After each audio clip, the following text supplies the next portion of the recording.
I flew home for the holidays. The house was dark, just Grandpa sitting alone with a sandwich. A note on the fridge said, "Used your money for your brother. Watch him for the week." My holiday homecoming shattered in seconds. One moment, I was walking into a dark, quiet house, ready for family cheer. The next, I saw my Grandpa Ernest, alone with a pathetic sandwich and a note on the fridge that delivered a gut punch. "Used your money for your brother. Watch him for the week." Enjoying Cancun, Mom and Dad. My $23,000 student loan savings gone. Grandpa's trembling hand touched mine, and he whispered, "They'll regret this, sweetheart." I just smiled. 3 days later, they certainly did. You know, financial responsibility became my shadow when I was just 16. My dad lost his job, and my mom's part-time retail gig barely covered groceries. While my friends were out shopping for prom dresses, I was stocking shelves at Morgan's Grocery from 5 p.m. to midnight, then delivering newspapers before school. Nobody forced me. I just saw our ship sinking and knew it needed all hands bailing water. Connor was 11 then, too young to work, but old enough to notice the tension. Mom always shielded him, repeating her mantra, "Connor's sensitive. He needs normalcy." So, while I learned about budgets and sacrifice, Connor kept up his baseball leagues and gaming subscriptions. I didn't resent it back then. He was just a kid. By 19, I'd saved enough for community college nursing prerequisites, working as a hospital orderly. Every single month, I transferred $800 to what Mom called my future fund,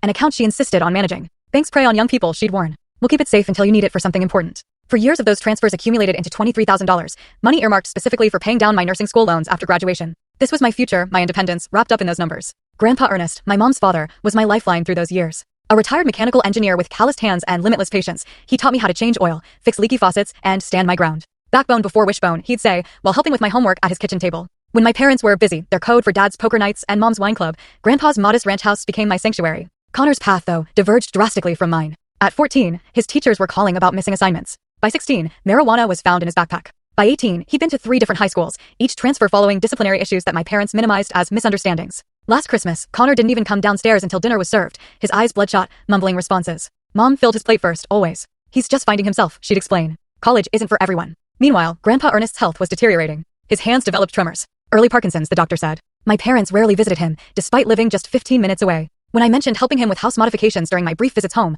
Mom would quickly change the subject. "Did I tell you Connor might try community college next fall?" My career, thankfully, flourished despite everything. Pediatric nursing suited my organized mind and nurturing instincts. Children responded to my calm efficiency, parents to my honest explanations. Just last month, I was offered a leadership position at Portland Children's Hospital, a validation that nearly moved me to tears during the Zoom interview. 2 Christmases ago, I discovered Grandpa Ernest alone on December 25th, making a turkey sandwich. "Mom said you were invited for dinner," I'd said, confused, after driving straight from the airport to his house. "They called this morning. Connor wasn't feeling well, so they postponed." He shrugged, but I caught the hurt behind his casual tone. We drove to my parents' house unannounced, finding the family, including a perfectly healthy Connor, watching a Christmas movie. Mom seemed annoyed by our arrival, muttering about not enough ham, while Dad awkwardly cleared space on the couch. That night, as Grandpa and I sat on his porch swing, despite the December chill, he squeezed my hand. Full story on channel, link below. Watch what happened next.